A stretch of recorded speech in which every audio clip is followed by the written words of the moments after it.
You need to leave now." The words cracked across the marble lobby like a gavel. The man behind the counter didn't whisper them. He hurled them, voice sharp enough to slice through the glass walls of Metropolitan Bank's headquarters. His finger jabbed the air like a weapon, aimed straight at the woman standing across from him. She didn't flinch. She didn't even move. Silence wrapped around her shoulders like armor. Around them, the after-hours lobby was quiet, sleek wood panels, polished stone, and the low hum of fluorescent lights. But the moment those words landed, the stillness fractured. A young woman near the velvet rope lifted her phone, camera light flickering like a sudden witness called to the stand. The accused, a black woman in a navy suit. Calm, collected. Too calm, the manager thought, his chest rising with self-importance. He leaned forward, voice dripping with disdain. "This is a restricted area. If you don't leave, I'll have security escort you out myself." At the far side of the lobby, a uniformed guard shifted his weight, hand hovering close to his belt.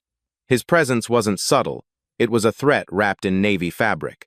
The woman inhaled slowly, eyes steady, and then she spoke just 4 words, each measured like a verdict. "Run my name." The manager smirked, missing the quiet storm building behind her calm. "We don't run names for imposters," he snapped. "And believe me, people like you don't hold accounts here." The phrase hung in the air, "people like you." Guests in line stiffened. A man near the brochure stand lowered his paper, eyebrows furrowed. The young woman with the phone whispered, "I'm filming this. People need to see." Still, the woman at the counter didn't raise her voice. She didn't plead. She simply adjusted her grip on the leather case resting beside her. Its brass lock caught the light, gleaming quietly. The embossed letters CEO faced the manager, but he was too blinded by bias to notice. The lobby's atmosphere shifted, charged like static before a storm. Every sound sharpened the squeak of polished shoes, the buzz of the ceiling light, the faint exhale of witnesses holding their breath. And then she spoke again, softer this time, but every syllable carved the silence clean. "You're going to regret this." "Oh." For a moment, the manager faltered. But arrogance rallied, painting his face red as he barked to the guard, "Remove her now." The guard stepped closer. The woman didn't move. She stood as if anchored to the marble itself. "Before we continue, where are you watching from? Drop your city or country in the comments below. And if you believe in dignity and justice, hit like and subscribe. These stories spark change. And we're glad you're here." Now back to her. Because in the next few minutes, the room will learn a truth they never expected. The woman they tried to expel didn't just belong here. She owned the ground beneath their feet. The lobby lights reflected off glass panels, catching fragments of the city skyline outside. Downtown glimmered with late-night power towers lit like monuments to ambition. Inside, however, a different story was unfolding. She had walked through those revolving doors with nothing more than composure. No entourage, no loud announcements, just quiet steps across marble floors. Her presence didn't beg for attention. It demanded it without a single word. The manager hadn't recognized her. He didn't even look twice before assuming. To him, she was just another outsider trespassing in a place reserved for real clients. He never wondered why her stride carried certainty, why her gaze lingered on the architecture with a kind of ownership, why her silence felt heavier than his shouting. She carried no jewelry to flash status, no oversized logo to scream wealth. Instead, she carried memory. At 25, she had stood in a different lobby, cashing her first major investment return. They made her wait 2 hours, called her unverified, even though the account bore her name. At 32, she applied for a business loan. They labeled her high risk, despite collateral that outweighed the debt.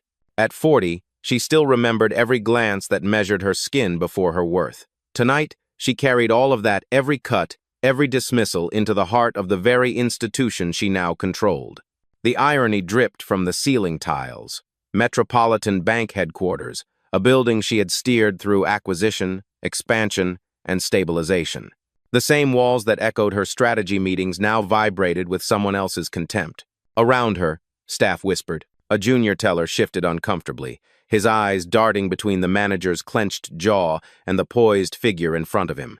He didn't dare intervene, not yet, but his silence betrayed unease. Clients waiting near the reception line exchanged uncertain glances, sensing that what they were witnessing wasn't routine procedure, it was prejudice disguised as policy. She didn't explain herself. That was the trap they always wanted her to fall into. Justification. Instead, she let the silence stretch, a rope tightening around their assumptions. The leather case at her side remained shut, its brass lock gleaming like a secret not yet revealed. She kept one hand on it lightly, almost absent-mindedly, as if daring anyone to notice the truth embossed in gold. Her phone buzzed once in her pocket. She didn't reach for it. Not yet. Timing mattered. Timing always mattered. The manager mistook her restraint for weakness. "I said leave," he repeated, voice louder this time, as though decibels could drown out dignity. But in her mind, the pieces were already moving.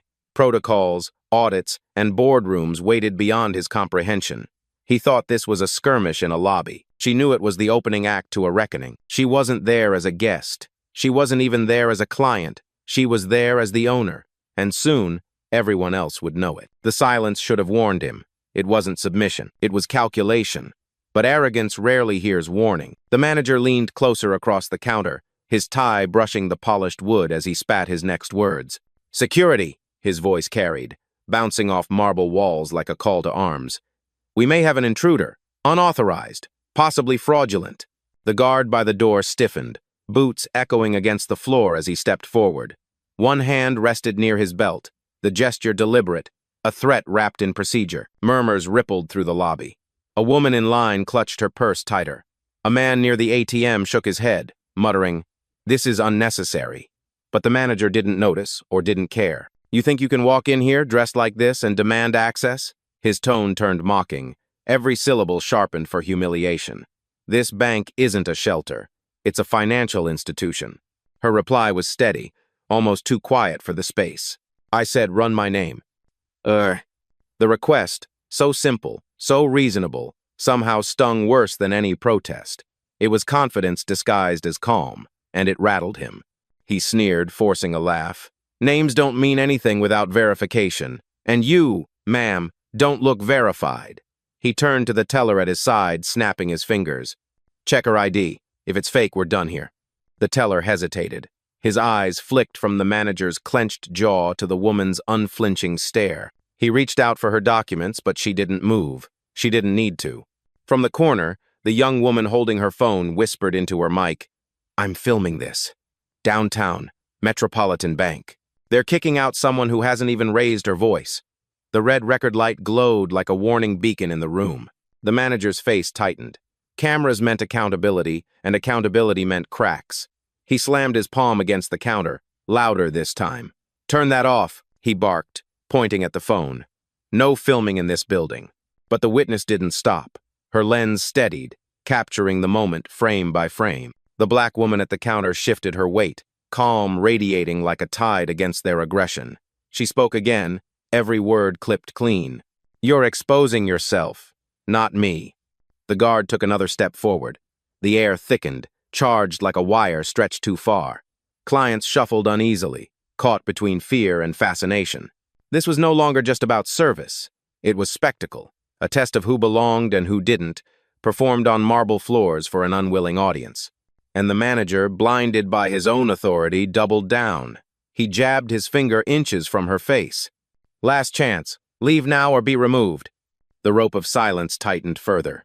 She didn't back away. She didn't blink. She only adjusted her grip on the leather case, the brass lock catching the light again like a secret waiting to explode. The escalation was complete. The storm was building, and soon it would break. The command hung in the air, leave or be removed.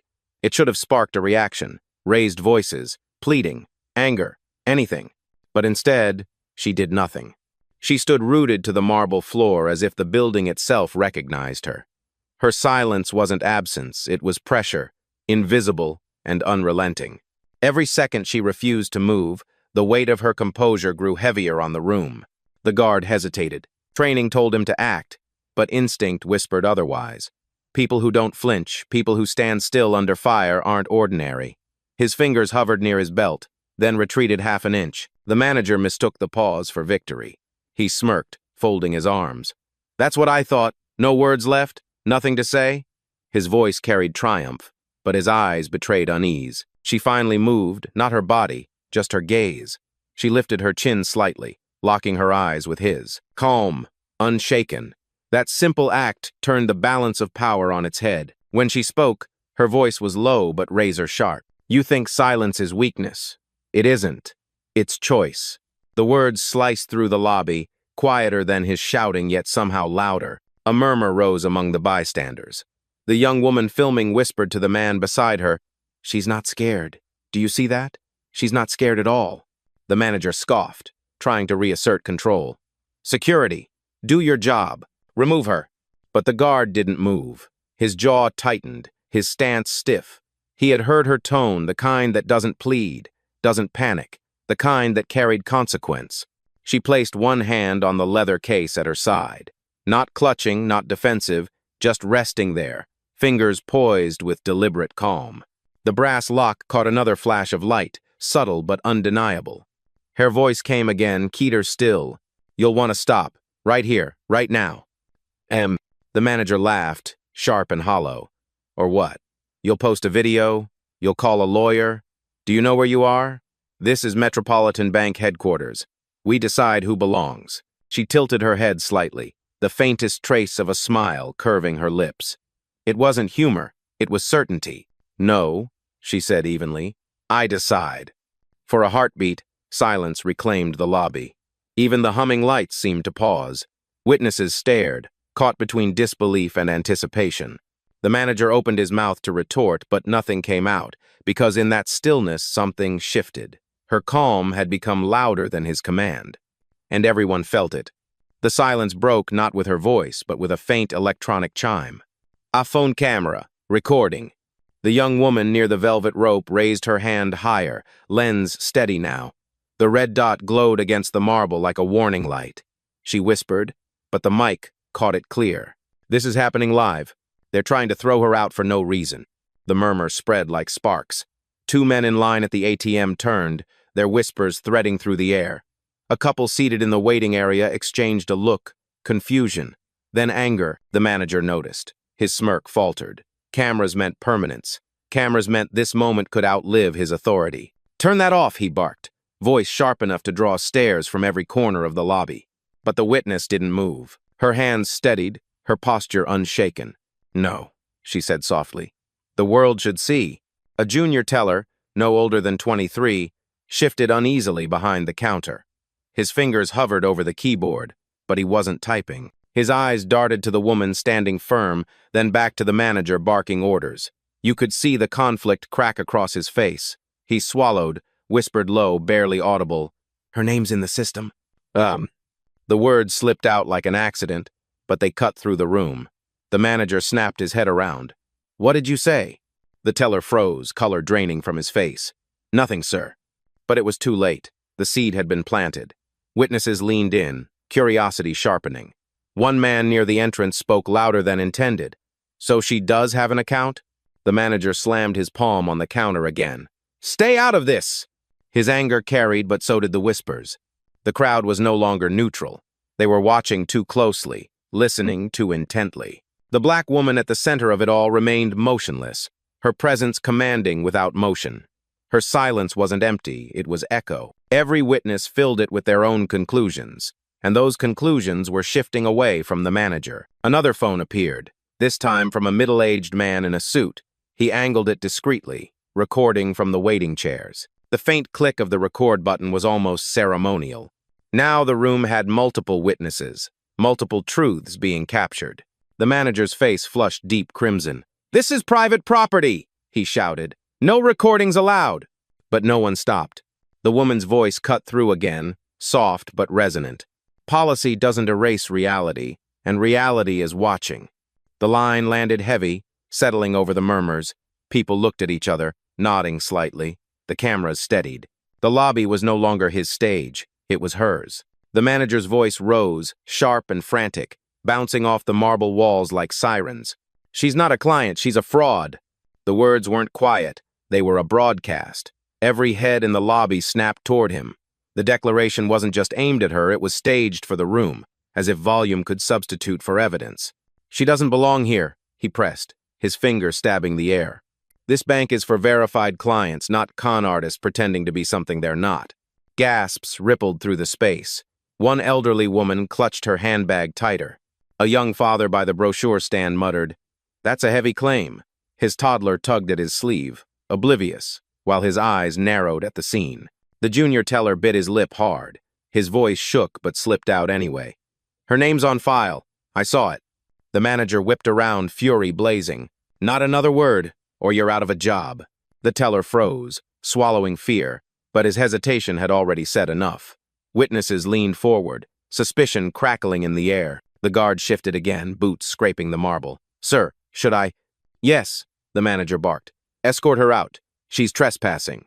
The guard's hand hovered near her arm, but something about her stillness stalled him. She hadn't moved, hadn't raised her voice. She simply stood there, eyes locked on the man across the counter. Her reply cut through the tension, low but unshakable. "You're destroying this institution with every word that comes out of your mouth." The statement landed like a verdict. Some witnesses nodded, whispering, "She's right." The manager scoffed, desperate to reclaim ground. "You think quiet lines will save you? You walked into the wrong place, sweetheart. You don't have half the money you're claiming." His lips curled into a sneer. "Pawn shops are down the street." The insult drew a collective gasp. The young woman with the camera lowered her phone for a moment, her voice trembling. "That's disgusting," she said, louder than she meant. The manager waved her off. "Stay out of this." But the damage was done. The crowd was no longer neutral. Their murmurs grew louder, rolling like a tide against him. The black woman at the center didn't flinch. She breathed, slow and steady, the calm before a storm. Her voice, quiet but piercing, threaded through the noise. "You've made your choice." The guard looked between them, uncertain. Witnesses leaned closer. The air thickened with anticipation, charged and heavy, as though the walls themselves waited for the next move. The Mo Thwern had reached its peak, louder, uglier, more public. And still, she stood silent, steady, unshaken. The insult should have been enough, but arrogance rarely knows when to stop. The manager's voice cracked through the lobby again, sharper, louder, desperate. "Robert," he barked toward the assistant manager who had been hovering nervously near the side desk. "Throw her out. Now." Robert froze, caught between orders and conscience. His lips parted, but no words came. His hesitation only enraged the manager further. "Fine," he spat. "Security detain her. We're done playing games." The guard stepped forward, his boots hitting the marble with heavy intent. He reached for her shoulder. Gasps burst from the crowd. The woman with the phone nearly shouted, "Don't touch her!" Another client pulled out his camera, the red light flashing like an alarm. But the black woman at the center didn't move. Her stillness was terrifying in its certainty. When the guard's hand grazed her sleeve, she turned her head slowly, her gaze locking onto him like steel. "Touch me again," she said, voice quiet but sharp as a blade. "And this institution will pay for it." The guard froze, hand hovering, breath caught. Something in her tone measured. Absolute was heavier than any command from the man behind the counter. The manager slammed his hand on the desk, veins rising in his neck. "This is trespassing. She's a criminal. Call the police." Natalie, one of his senior clerks, lifted the landline, her voice loud enough for everyone to hear. "Yes, this is Metropolitan Bank headquarters. We have a woman here attempting fraud, high amount, possibly stolen funds." The room erupted. Witnesses gasped. Whispers turned to protests. "That's a false report," someone muttered. Another shouted, "She hasn't even raised her voice." The junior teller's face went pale. "This is wrong," he whispered, almost trembling. The manager seized on the chaos, raising his voice like a hammer. "She's a thief, a con artist, and she's wasting all of our time." The words hit like shrapnel, heavy, accusatory, public. Still, the black woman stood calm, her silence more deafening than his screams. Her hand rested lightly on the leather case, the brass lock catching the light once more. She didn't need to lift it, not yet. The crowd shifted. Some clients pressed forward, protective. Others filmed openly now, their screens capturing every second. The lobby had transformed into a stage, and the performance was no longer his. The accusation, the attempted touch, the police call, everything had escalated beyond repair. The line had been crossed, and as the last echo of his shout faded, the woman lifted her chin, eyes steady. The storm had arrived. The room trembled with accusation. Fraud. Thief. Arrest her. Words hurled like stones, each one meant to break her. But she didn't crack. She breathed once, slow and steady, then slid her phone from her pocket. A single tap. The screen glowed against her calm face. "Carla," she said evenly, her voice carrying across the lobby without needing volume. "Begin protocol." On the other end, a voice answered instantly, sharp, efficient. "Protocol initiated. I'm logging every word, every timestamp. Internal systems are now active." The manager blinked, his smirk faltering. What do you think you're doing?" She didn't look at him. She spoke to the phone as if the bank itself were listening. "Document this incident. False report filed by Natalie.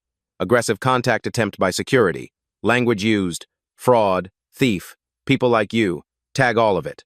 Witnesses gasped. The words weren't just for the assistant on the line, they were for the crowd. The junior teller's jaw dropped. The woman with the phone whispered, "She's logging everything. Liv." The manager's face reddened. "You're bluffing," he snapped. "Nobody cares about your little act." But her silence wasn't bluff. It was command. The guard stepped back half a pace, uneasy now. His hand no longer hovered near her shoulder. It hung at his side, heavy with hesitation. She shifted the leather case onto the counter, placing it with deliberate precision. The brass lock gleamed under the fluorescent lights. The embossed letters CEO were still turned toward her, hidden from the man who had just accused her of theft. Then, she spoke again, low but piercing. "You think this is about me? It isn't. It's about you, and how you just exposed the culture rotting inside this institution." The crowd stirred, murmurs swelling louder. Someone said, "She's not scared at all." Another whispered, "She knows something." Carla's voice returned through the phone, steady and clinical. "Confirmation. Your identity has been verified in the system. Full authority clearance in place. Do you want me to escalate to board review?" The manager laughed nervously, desperate to cling to control. "Board review? Please, you don't even belong here." The woman lifted her gaze to him, eyes calm, unblinking. "Then watch closely, because in a moment, everyone will see exactly who does." The lobby fell into an expectant hush. Phones kept recording. The guard shifted again, retreating another step. The teller's fingers hovered over the keyboard, torn between obedience and truth. She had made her move, quiet, strategic, unstoppable. The counterattack had begun. The lobby had grown restless, every phone camera steady, every whisper charged with tension. The manager leaned on false bravado, but the cracks in his posture showed. He barked again, desperate. "You're a nobody, a con artist. Security, remove her before she causes more trouble." But the guard didn't move. His eyes kept darting to the leather case resting on the counter, to the calm woman who stood as if rooted to the marble itself. Something told him this wasn't what it seemed. She lifted one hand, resting it lightly on the brass lock of the case. Then, with deliberate precision, she turned it around. 3 letters glowed under the fluorescent lights embossed in gold. Unmistakable. CEO. Gasps erupted like thunder. The witnesses leaned forward, mouths open. The junior teller's face drained of color. The woman filming whispered, her voice breaking, "Oh my God, she's the CEO." The manager blinked, momentarily stunned. His mouth opened, but words stumbled out half-formed. That can't be real." The black woman finally raised her voice, not a shout, not anger, but a calm statement that cut deeper than any scream. "I am the Chief Executive Officer of Metropolitan Bank. This building, this lobby, every account you touch belongs under my name." The room froze. Silence pressed heavy, the kind that falls when truth leaves no room for denial. The manager staggered a step back. No, you're lying. This is some stunt." But Carla's voice came through the phone in her hand, projected just loud enough for all to hear. "Confirmation. Metropolitan Bank acquired under your leadership 3 years ago. All documentation verified. Your authority supersedes branch management." The words landed like a hammer. Final. Irrefutable. Phones captured every second. The crowd murmured louder, voices overlapping. "She owns the bank. They tried to throw her out. Unbelievable." The guard lowered his gaze, stepping back fully now. His hands left his belt, his stance shifting from threat to retreat. The junior teller whispered, barely containing his awe, "I knew I saw her name." She looked around the room, letting her silence do the work for a moment longer. Then she turned back to the manager, her tone steady, cold, commanding. You called me a fraud in the bank I own. You summoned security to drag me out of my own headquarters, and now every word has been recorded. The manager's face drained of blood. His authority, once booming, shriveled to a whisper. The twist was complete. She no longer stood as a target, she stood as the truth revealed. And in that truth, every ounce of false power in the lobby collapsed. The golden letters gleamed CEO, and the room broke. Phones shot higher into the air. Gasps echoed against the marble like ricochets. Conversations burst in fragments. She's the owner. They tried to throw her out. This is insane. The guard, once rigid and looming, shifted his stance, shame pulling his shoulders down. He dropped his gaze to the floor, the weight of his hesitation finally making sense. He had nearly laid hands on the very woman who signed his paychecks. The junior teller, trembling, whispered again, but this time loud enough for all to hear. Her name's in the system. Executive clearance. I saw it this morning. His words snapped like a thread, unraveling the manager's authority in front of everyone. The woman filming gasped audibly. This is going viral, she whispered into her mic, voice shaking.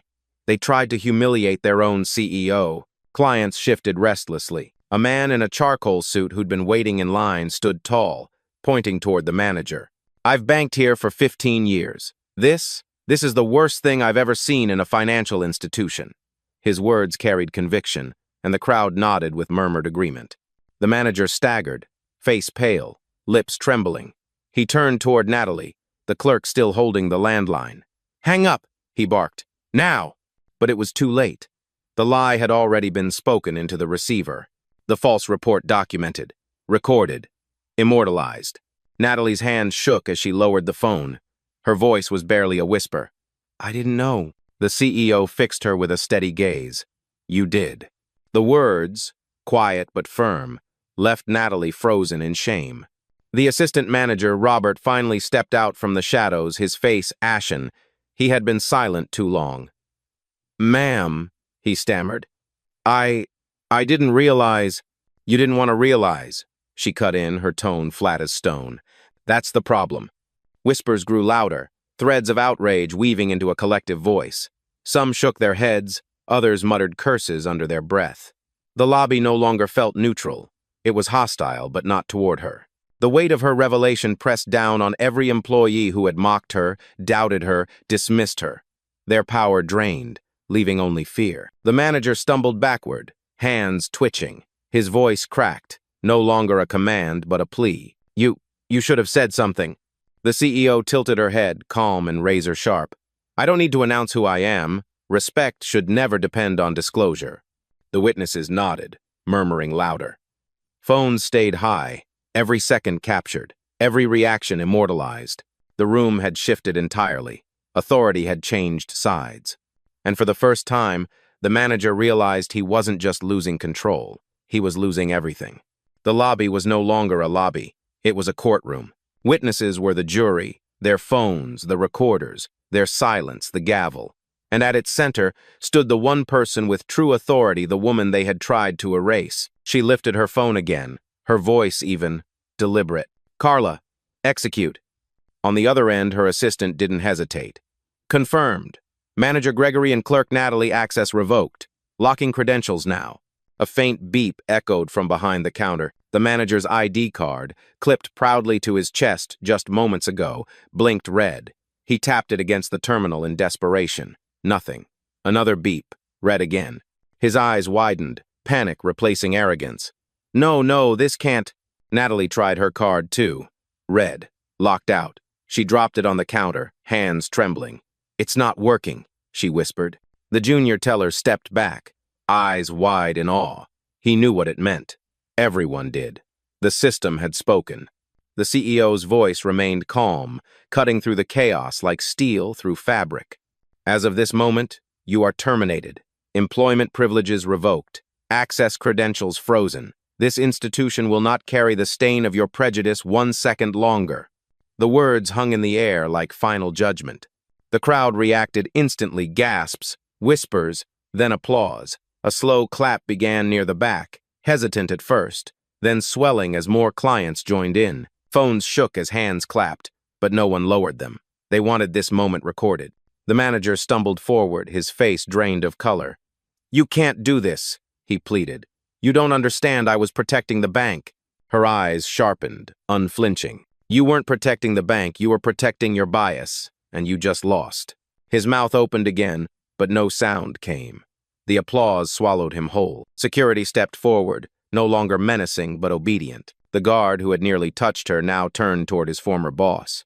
"Sir," he said flatly, "you need to leave the premises." The irony was brutal. Just minutes earlier, those words had been hurled at her. Now they cut him instead. The manager's knees weakened.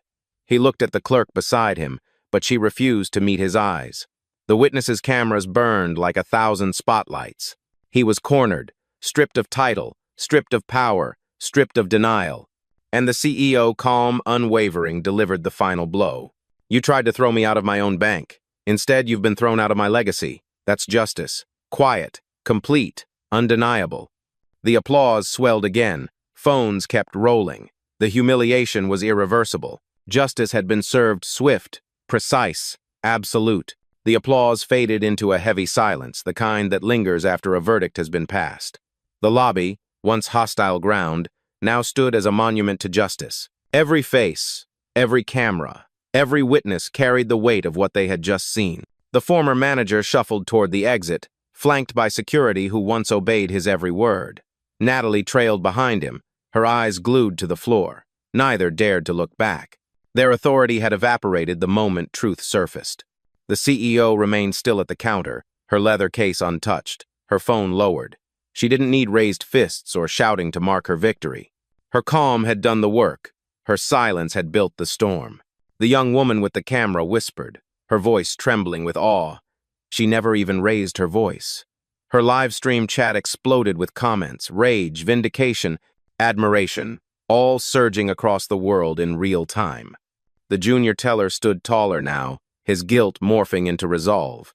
He met her gaze and gave a subtle nod, as if to say, "I see it now.